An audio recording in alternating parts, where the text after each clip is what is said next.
صباح الفل على الحلوين، وحشتوني جدا جدا جدا بجد. كومنتاتكم في منتهى الروعة، تسلموا لي ويسلم ذوقكم. ان شاء الله هرد عليكم النهارده على كل الكومنتات بتاعه الفيديو اللي فات. انا رديت على اول فيديو، والفيديو اللي فات لسه ما ردتش عليه. هرد عليكم كلكم باذن الله، وبقرا كل كومنتاتكم والله ما تحرمش منكم ابدا. وما تنسوش طبعا اهم حاجه تعملوا لي لايك وتشجعوني كده في الكومنتات عشان اعمل معاكم كل يوم فيديو. بقالي بقى فتره مش عايزه اروق خالص بالنهار من كتر الحر، فبفضل بقى طول النهار كده قاعده مريحه شويه او بنام عشان بالليل او اقوم الفجر يعني ابدا ان انا اروق وكده. وساعات ببقى مطبقه يعني ببقى لسه ما نمتش، فباخد بقى من اول الساعه 2 كده بالليل لحد الصبح اقعد اروق بالظبط الساعه 6 7 النهار يطلع. خلاص بكون مخلصه كل اللي ورايا زي اللي في الفيديو ده بالظبط كده. انا كنت بالظبط بادئه هنا الساعه 4 الا ربع او الساعه 3 ونص في الحدود دي. يا دوب عقبال اصلا ما غسلت السجاجيد ونشفت، طبعا سبتها تنشف كويس عشان طبعا ما تسقطش على الجيران تحت، لان انا في الدور العاشر وانا اخر دور، فما ينفعش طبعا ان انا اذي غيري وفي ميه تنزل عليهم او كده. حتى لو النهار يعني لسه هيطلع والشمس هتطلع، بس حرام عليا، ده سجاد اي نعم مغسول، بس ما ينفعش خالص ان انا اقبل على نفسي اصلا وضعي زي ده يعني. فاستنيت خالص لحد ما السجاجيد نشفت وطلعتها بره في البلكونه. اكتر حاجه بتضايقني في التويليت ده ان هو ضيق جدا، ما بعرفش خالص اغسل فيه اي حاجه، يا دوب لو مشايات صغيره. بس السجاده دي عندي كانت كبيره وبقالها فتره محتاجه ان هي تتغسل، وما كنتش غسلتها لسه. فقلت بقى لا اغسلها بقى بالمره عشان برضو تلحق ان هي تنشف. كان فيها بقع، عشان لو انتم ممكن يكون مش ظاهر لكم ده، لا هي فيها بقع على فكره ومش نظيفه. وانا بالنسبه لي اما يبقى في كذا بقعه كده في السجاده، بحس ان السجاده خلاص مش نظيفه، ما ينفعش خالص ان انا افضل سايباها كده. فباخدها بقى كلها اشيلها لحد ما إيه اغسلها يعني. فالسجاده دي كانت بقى لها فتره في البلكونه، كنت حاطاها بره في البلكونه وكده لحد ما اخدها اغسلها. المهم بقى فجبتها النهارده بقى ايه، قلت اغسلها وكده مع المشايات اللي هي بتاعه التويليت واللي كانت قدام التويليت وكده. وبالمره احطها وكده ان هي تلحق تنشف يعني، بما ان انا صاحيه اصلا بدري، فهتاخد بقى كل الشمس اللي هو بتاع اول النهار، فهتلحق ان هي تنشف. وفعلا هي نشفت في نفس اليوم. عايزه اقول لكم بقى ان المقشه بتاعت غسيل السجاد دي اقسم بالله العظيم تحفه يا بنات، ايدي ورجلي في البيت. بس الله يسامحهم ولادي، هم كسروا لي اصلا الايد بتاعتها فيها ذات نفسها. فهضطر ان انا اطلع بقى القطعه اللي فيها دي، وبعد كده اجيب لي تاني ايد مقشه، لان هي حرفيا اللي انجزتني في غسيل السجاده دي، طلعت لي البقع في ثانيه. فدي لو انت مش في مقدرتك تجيبي اي حاجه تغسل لك السجاد، دي حلوه جدا جدا في غسيل السجاد. كنت جايباها من اسكندريه. المهم غسلت بقى كل السجاده، وعايزه اقول لكم ان انا اتفرهدت عقبال اصلا ما كنت كل شويه اجيب الجزء ده وبعد كده اطبقه واجيب الجزء التاني، لحد ما خلصت الحمد لله السجاده كلها. انا عايزه اعرف برضو انتوا بتبداوا يومكم امتى، وبتبداوا تنظيف امتى؟ اكتبوا لي كده في الكومنتات، لان انا في ناس ساعات بتحس ان هي لا ايه ليه انضف بالليل؟ بس بجد حرفيا النهار لا الجو حر جدا، ما استحملش خالص ان انا اغسل في الوقت ده سجاجيد، او كمان انا بصور، فبالنسبه لي الموضوع يبقى صعب. انا هنا على فكره كنت لابسه صيفي، يمكن باين لكم، بس آه الترنج وكده ان هو شتوي. لا هو مش شتوي، هو صيفي، بس انا عموما بحب البس واسع يعني في الفيديوهات وكده عشان ابقى براحتي يعني. تمام. المهم بصوا، انا بقيت رايحه جايه عماله اشد الناحيه دي شويه، اشد الناحيه التانية شويه عشان اظبط المشايه. وعايزه اقول لكم ان انا بغسل التويلت كويس قوي قبل ما احط اي مشايه طبعا، عشان برضو من تحت تبقى نظيفه. بغسل كويس قوي بالديتول، وبغسل بالمعطر وكل حاجه، بخلي الارضيه زي الفل. لو انت بقى مش بتقدري خالص ان انت بجد تنضفي اخر النهار، عادي نامي بدري الساعه 7 كده او حاجه، وقومي مثلا الفجر، صلي الفجر وابداي بقى شغل البيت. ساعتين بالظبط هتلاقي نفسك مخلصه الشقه كلها. كمان هيساعدك قوي ان الولاد بيبقوا الفتره دي نايمين، فمش هتحتاجي بقى لا مجهود ولا الكلام ده كله. عقبال ما هما ما يقوموا هتكون انت كمان حضرتي الفطار وخلصت كل اللي وراكي، تفطروا وريحي بقى طول النهار. واعملي بقى الغدا في الطراوه كده مثلا من بعد الساعه 2 3 كده، على حسب طبعا انتوا بتتغدوا امتى يعني. انا في الفتره دي بعمل كده بصراحه. فانا حتى الفتره دي قمت وبروق كده من بعد الفجر. طبعا احنا مش بنحتاج كل يوم المجهود اللي انا بعمله في الفيديو ده، هو مره كده في الاسبوع ولا حاجه لما يبقى عندك تنظيف كده عميق، غسيل سجاد او كده. طلعت بقى السجاده بره. عايزه اقول لكم انا كنت خايفه جدا ان السجاده تقع مني، لان انا قبل كده نشرت سجاده وقعت مني. والله يسامحه بقى اللي خدها يعني، عادي مفيش اي مشكله، انا برضو والله العظيم مسامحه. بس السجاده طارت. كنت حطيت سجاده وطارت، وما لقيتهاش، فما اعرفش بصراحه السجاده راحت فين. وكانت بديل سجاد برضو زي دي كده، بس كانت بامب، فكانت تقيله وكانت حلوه قوي، فالله المستعان بقى. فحطيت بقى السجاده دي كده على، يعني حطيتها على اول حرف كده، ما رميتهاش خالص على الحبال عشان برضو خفت ان هي تطير. ودي كمان اخف من التانية مع انها كبيره وكل حاجه، بس قلت لا برضو ايه، اخليها على جوه كده عشان إيه برضو ما تطرش مني على اخر النهار او الصبح او كده، مع ان السجاده تقيله المفروض ان هي ما تطرش يعني. المهم اجيب برضو المشايه اللي هي بتاعت التويلت اللي قدام التويلت وهحطها برضو.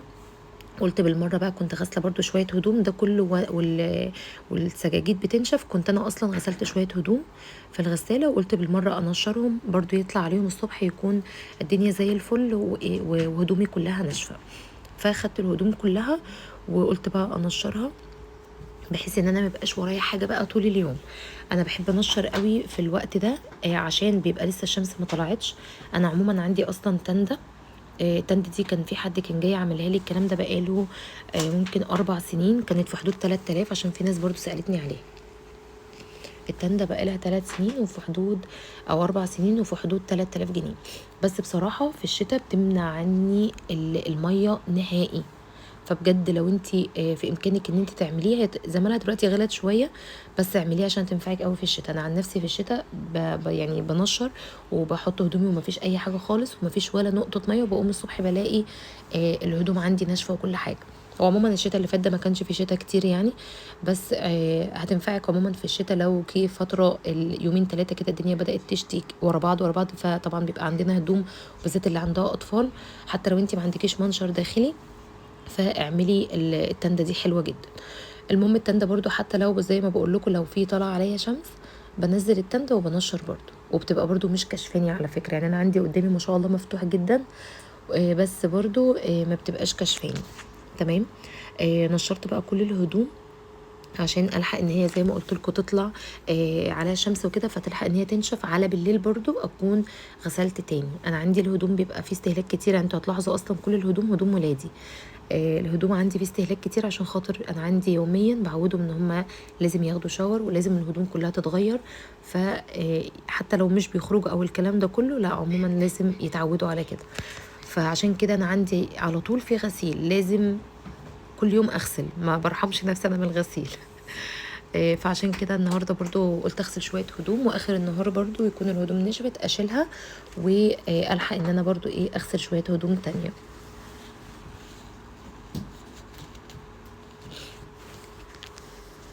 ان شاء الله بكره باذن الله هعمل لكم برضو روتين تاني، وهنزل لكم برضو فيديوهات الفتره اللي جايه. حاولي بس اهم حاجه تتابعي القناه وتفعلي زر الجرس عشان يوصلك اشعارات بالفيديوهات كلها اللي جايه باذن الله.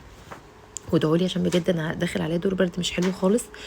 حاسه ان انا زوري بقى بدا يوجعني كمان، بس انا الحمد لله لحقت نفسي شويه النهارده بالعلاج، وربنا ييسر باذن الله.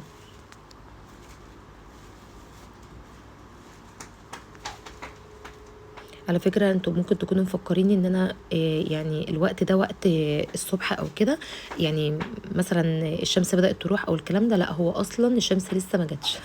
يعني انا الوقت ده بالظبط كان بعد الفجر، اول على طول طلوع الشمس، يعني اول طلوع النهار. تمام. اللي هي زي ما بنقول عليها كده وقت صلاة الضحى يعني. فده كان في الوقت ده بالظبط اللي انا كنت بنشر فيه وكده. فعقبال ما خلصت بقى بقيه الشقه كلها، اوريكم دلوقتي هنعمل ايه تاني مع بعض. كانت خلاص اصلا الشمس بقى كانت طلعت يعني، فالحمد لله ان انا كنت خلصت كل ده. فخلصت بقى ودخلت نمت، وقمت بقى عملت الغدا زي ما قلت لكم، والولاد بقى كانوا صحوا، قمنا فطرنا مع بعض وكده، وكنت عملت بقى وعملت الغدا، وفضلت بقى قاعده مريحه طول النهار. فبرتاح جدا جدا في تنظيم الوقت ده، ان انا اشتغل بالليل، واخر النهار ببقى بفضل مريحه وشقتي نظيفه ما فيهاش اي حاجه، ومطبخي طبعا نظيف. يا دوب بس بعمل الغدا، وبرده المواعين والحاجه اللي باقيه من الغدا اخر النهار كده على الساعه 7 بقوم حطاهم بقى في الغساله.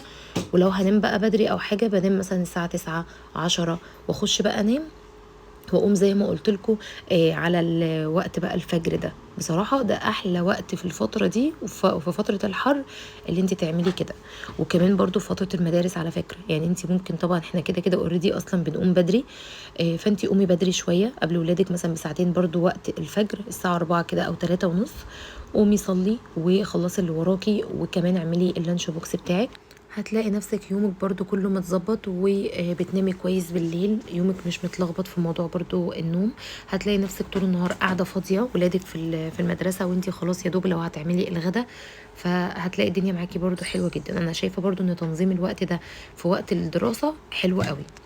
هدخل بقى على البلكونه ارتب بقى الكراسي، وكنت عايزه اعملها بصراحه بالمكنسه، بس انا برضو ما بحبش اعمل المكنسه في وقت زي ده عشان الناس برضو بتبقى نايمه، ممكن الصوت يكون مزعج بالنسبه لهم، فما برضوش برضو اعمل مكنسه الصبح قوي كده، او طبعا الفجر او الكلام ده بيبقى برضو اخر النهار يعني، فانا بسيب بقى تنظيف المكنسه والحاجات دي كلها برضو اخر النهار. المهم برضو الريسبشن عندي كان محتاج ان هو يتروق شويه، وكان جاي لي اوردرات وحاجات وكده، فقلت برضو اشيلها ادخلها بقى جوه. وبرده كان في شويه هدوم كنت غسلاهم، هاخدهم برده هدخلهم جوه وكده، عشان ابدا بقى ان انا اروقهم اخر النهار. برده مش هرتب خالص برده الهدوم دلوقتي، انا يا دوب بس ترويقه كده، وبعد كده زي ما بقول لكم الهدوم دي بقى كده باخدها كلها على السرير، واخر النهار بقى كده في التكييف كده شغل التكييف، واقعد بقى ايه اروق بقى الهدوم بمزاج يعني.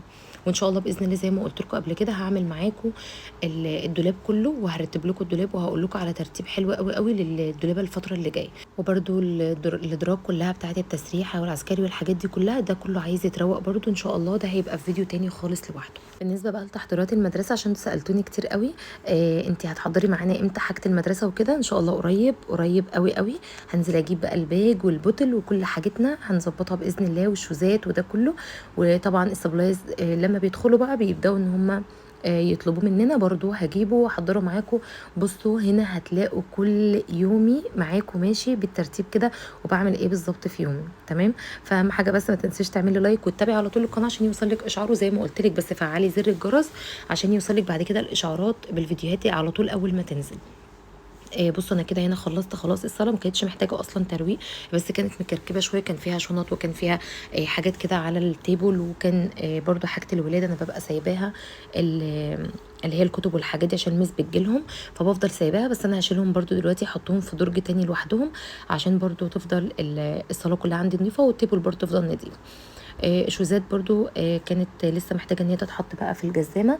الولاد بصراحه انا معوداهم الشوزات هم اللي بيرتبوها، بس طبعا كانوا نايمين، فشلت انا بقى الشوزات برضو حطيتها في الجزامه. والجزامات برضو عندي محتاجه ان انا اشيل كل اللي في الجزامه ده، واشيل برضو كل التراب اللي فيها واروقها كويس قوي، وبرضو ارتبها عشان دخلت برضو المدرسه كده نشوف ايه الشوزات اللي هتتلبس وايه الشوزات اللي مش هينفع ان هي تتلبس، فيبقى قدامي كده كل حاجه واضحه. انا كده خلاص خلصت كل الريسبشن، هطفي بقى النور وادخل بقى جوه. انا بس هنا كنت قايله لكم النور بس عشان الاضاءه يعني، تمام، بس انا طبعا في الوقت ده ما بشغلش خالص نور. هشغل بقى المروحه. بصوا المروحه دي كل ما اجي اشغلها بجد ما ببطلش ضحك، صغيره وما بتطولش على فكره، يعني هي ما بتطولش، هي كده قزمه وتعبانه شويه، ما بتطولش، بس بتجيب شويه طراوه بنات والله العظيم احلى من المروح بتاعتي اللي انا داخله بيها في جهازي، بجد شويه طراوه حلوين جدا، فعشان كده انا بحبها قوي. المهم دي بحطها بقى في المكان اللي انا ممكن اقعد فيه كتير، فعشان كده انا حطاها في الليفنج وكده لحد بس ما ان شاء الله ربنا ييسر واجيب هنا تكييف، لان هنا مفيش تكييف خالص في الليفنج فالجو بيبقى حر قوي. المهم انا هروق بقى الليفنج وكده. والكفرات دي انتوا كنتوا سالتوني عليها، الكفرات انا والله ما فاكره كانت من عند مين، انا كنت جايباها فعلا سيلر كانت بعتها لي كان ريفيو، بس انا مش فاكره والله العظيم مين السيلر لان الكلام ده بقى له فتره كبيره قوي. تمام، بس عموما اي حد بيبيع بديل سجاد هتلاقي عندها كفرات. تمام، فالكفر اللي هو عامل زي البامب ده حلو جدا على فكره، وما يعني هو مش بيسرب على تحت، اللي هو زي كابوتونيه كده فاهمني، بس مش كابوتونيه برضو تقيل يعني، بس هو مش بيسرب لو في اي حاجه وقعت لا قدر الله، مش بتسرب خالص على الانتريه ولا الليفنج ولا الكلام ده خالص. تمام، فالكفرات دي من احلى الحاجات اللي انت ممكن تجيبيها وتحافظي اصلا على الليفنج بتاعك او الكفرات بتاعتك. انا اول ما اتجوزت بالظبط عدى سنتين كده، وبعد كده جبت كفر لان كنت خايفه خالص الليفنج بتاعي يعني يبقى متبهدل او كده، وفعلا كان في برضو كان وقع عليه بقع، بس الحمد لله غسلتها قبل كده معاكم بالمكنه بتاعه تغسيل الانترهات وكده، فغسلتها وطلعت كل البقع دي. فقلت بقى لا لازم احافظ عليه وكده، فبدات بقى كل ما اجي افرش حاجه او كده لازم اغير الكفر الركنه واحط كفر تاني، عشان يعني انا عندي اصلا كذا كفر.